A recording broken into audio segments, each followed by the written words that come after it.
Olá! Na aula de hoje, nós vamos começar a estudar os diagramas de esforços internos. Para isso, na aula de hoje, nós vamos determinar os esforços internos ao longo de um elemento estrutural e estudar como as forças normais e torques variam ao longo de barras e eixos. Nós também vamos definir e construir os diagramas de força axial e de torque. Na aula passada, nós vimos como determinar os esforços internos numa seção de um elemento estrutural. Na aula de hoje, nós vamos ver como determinar os esforços internos em todas as seções transversais do elemento. Em muitas aplicações de engenharia, para projetar o elemento, nós precisamos saber qual a máxima força axial, a máxima força de cisalhamento, o máximo momento torsor ou o máximo momento fletor agindo numa seção transversal do elemento estrutural.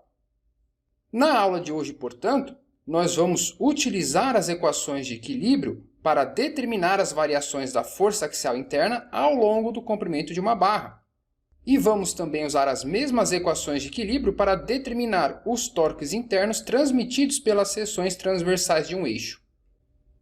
A ideia é muito simples. Para analisar a variação da força axial ou do torque ao longo de uma barra ou de um eixo, nós vamos utilizar os diagramas de força axial e de torque. Esses diagramas mostram a distribuição dos esforços internos ao longo do comprimento do elemento. Um diagrama de força axial é um gráfico que mostra a variação da força axial interna ao longo do membro estrutural. Nesse gráfico, as forças positivas são forças de tração e as forças negativas são forças de compressão, de acordo com a convenção de sinais estabelecida na aula passada. De maneira similar, um diagrama de torque é um gráfico que mostra como o torque interno varia ao longo do eixo. Para torques, a convenção de sinais estabelece que torques positivos provocam rotações positivas, de acordo com a regra da mão direita. A ideia é bastante simples e utiliza os métodos já vistos nas aulas passadas. Para praticar, nós vamos fazer alguns exercícios. Nesse primeiro, nós temos uma barra carregada por forças axiais, e o exercício pede as forças axiais transmitidas por cada seção dessa barra e o diagrama de forças axiais. A ideia aqui é analisar o equilíbrio dessa barra. Veja que ela está, de fato, em equilíbrio. Somatório de forças em x igual a 0, menos 60 mais 80 menos 50 mais 30 dá 0. Então, essa barra está em equilíbrio. O que o exercício quer saber é a força axial ao longo da barra. E a ideia para resolver esse exercício é utilizar o método das seções para cada segmento da barra. Então, para determinar as forças internas em cada segmento da barra, eu secciono a minha barra, faço um diagrama de corpo livre dessa barra, mostro todas as forças internas agindo, do equilíbrio, força cortante e momento fletor são 0, então a única força que eu tenho é essa força axial, e utilizo as equações de equilíbrio para determinar a força interna, que aqui no caso é uma força de 60 kN. Eu repito o procedimento para cada segmento da barra. Então, entre B e C, eu secciono a minha seção, faço um diagrama de corpo livre desse segmento da barra, mostrando as forças agindo nessa seção e a força interna na minha seção de corte, e equaciono o equilíbrio para esse segmento. Menos 60 mais 80 mais FBC, FBC é menos 20 kN. Faço a mesma coisa para uma seção entre C e D. Diagrama de corpo livre da barra, represento todas as forças externas agindo nesse segmento da barra, e aqui na seção de corte, a força interna FCD. Do equilíbrio desse segmento, FCD é 30 kN. Esse resultado me dá o valor da força interna ao longo de cada segmento da barra. Como esses valores são constantes, veja que para qualquer lugar que eu fizer a minha seção entre A e B, esse valor da força FAB é o mesmo. Então, num gráfico, a força axial interna vai ser 60 kN entre A e B, menos 20 kN entre B e C, e 30 kN entre C e D. Veja que o segmento AB e o segmento CD são positivos. Então, essas duas partes da barra estão em tração. No segmento BC, a força é negativa. Então, esse segmento da barra está em compressão, que é o que nós esperamos olhando o diagrama de corpo livre dessa barra. AB em tração, BC em compressão, CD em tração. Esse segundo exercício é muito semelhante com o primeiro, só que ao invés de eu ter uma barra carregada por forças axiais, eu tenho um eixo carregado por torques. E o exercício pede os torques transmitidos por cada seção e o diagrama de torques. Novamente, a ideia é estudar o equilíbrio desse eixo. O que o exercício fala é que nessa engrenagem B tem um torque de entrada de 55 Nm, e esse torque de entrada é consumido nas engrenagens A, C, D e E. Veja que se eu representar aqui o meu eixo X, de acordo com a regra da mão direita, esse torque de entrada é positivo e todos os outros são negativos. De um equilíbrio de momentos na direção X, você verifica que esse eixo está em equilíbrio de fato. Os torques positivos são iguais aos torques negativos. Para determinar os torques em cada segmento do eixo, de novo eu vou usar o método das seções em cada segmento.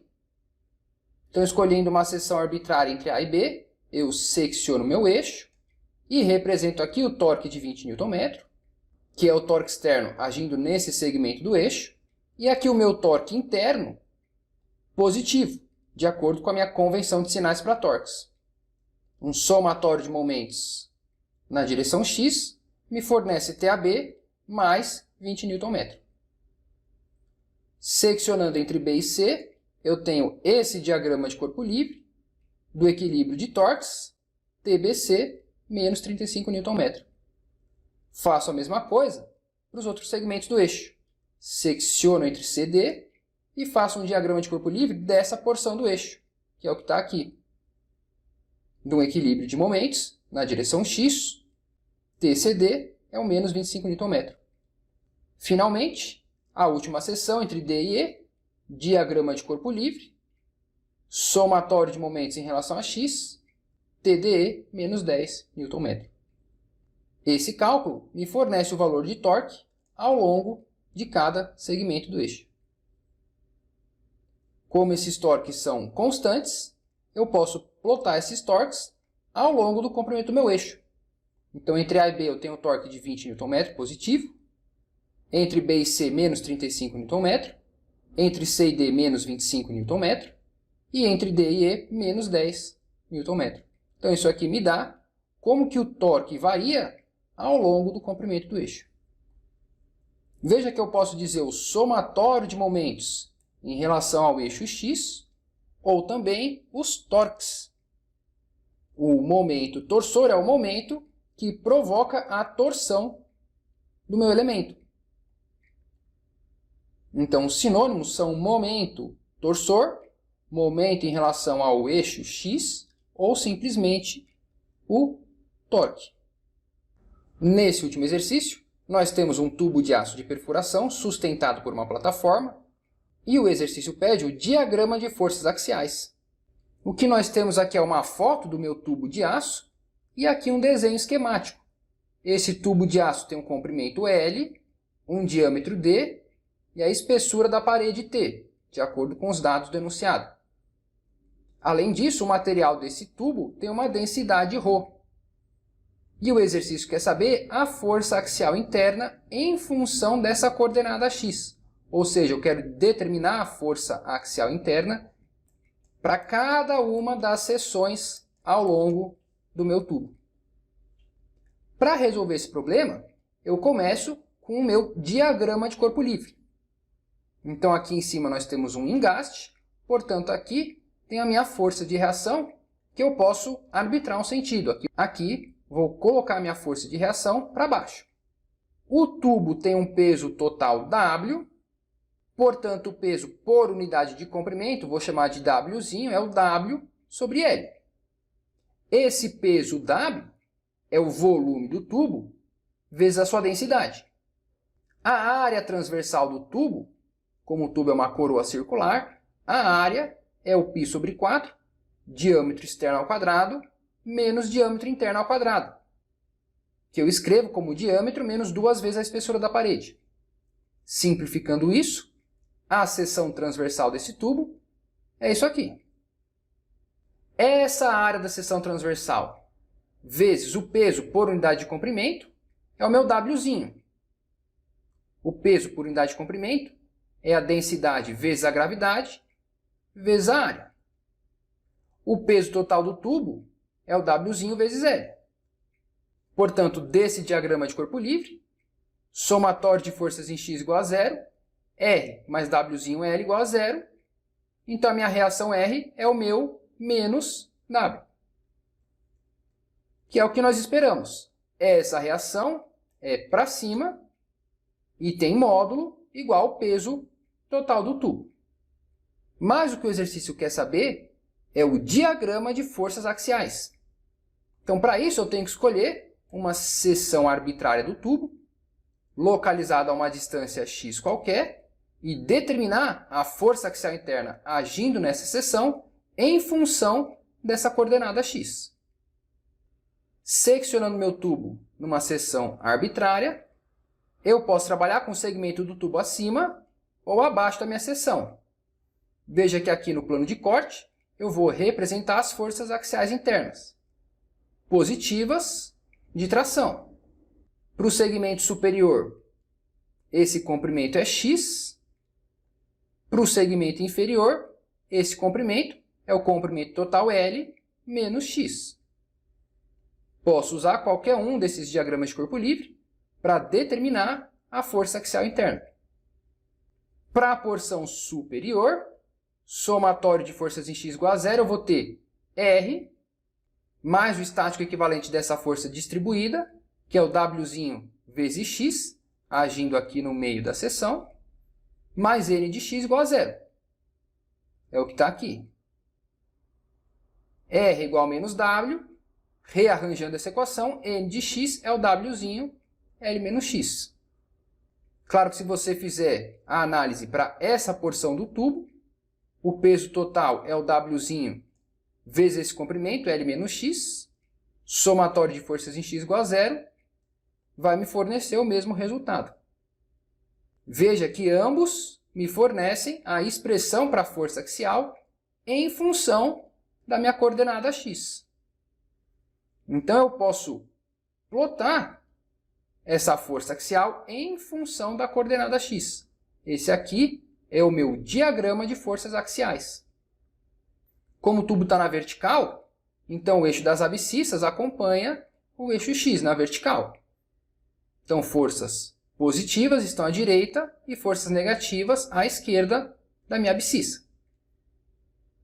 Em x igual a zero, a força axial vale W, e em x igual a L, a força axial vale zero. Veja que a força axial x é uma função linear de x. Então, ela varia linearmente de W até zero. A inclinação dessa curva é o meu dn dx, que é o menos W, é constante. Portanto, essa inclinação é constante, essa inclinação é o menos W. Esse aqui é o meu diagrama de forças axiais. Desse diagrama fica fácil ver que a força axial máxima vale W, que é o que nós esperamos. A força axial máxima agindo ao longo do tubo é a força axial agindo aqui no topo. É a força igual à reação, que tem intensidade W. Na aula de hoje, nós estudamos como determinar a variação dos esforços internos ao longo de um elemento estrutural. Nós vimos que quando um elemento estrutural está sujeito a um sistema de forças externas, um sistema de forças internas se desenvolve ao longo do elemento para balancear as forças internas. Nós vimos também que nós podemos determinar a resultante das forças internas usando o método das seções. A ideia é que se o corpo está em equilíbrio, todas as partes do corpo também estão em equilíbrio. Então, uma seção que separa um corpo em duas partes me permite determinar a resultante das forças internas. A distribuição das forças internas ao longo da seção transversal pode ser representada por uma força resultante, agindo num ponto específico da seção transversal e um momento resultante. Na aula de hoje, nós determinamos especificamente as forças normais e os momentos normais à seção transversal do corpo. Essas forças normais são as forças axiais e os momentos normais são os momentos torsores ou os torques. E nós representamos esses esforços internos nos diagramas de forças axiais e de torques. O diagrama de forças axiais fornece uma representação gráfica da variação da força axial interna ao longo do comprimento de um membro axialmente carregado. Similarmente, o diagrama de torques me mostra de maneira gráfica a variação do torque interno resistivo transmitido pelas seções transversais do eixo. Desses diagramas, as magnitudes e localização dos valores máximos da força axial e do torque podem ser facilmente determinados. E por hoje é isso. Muito obrigado.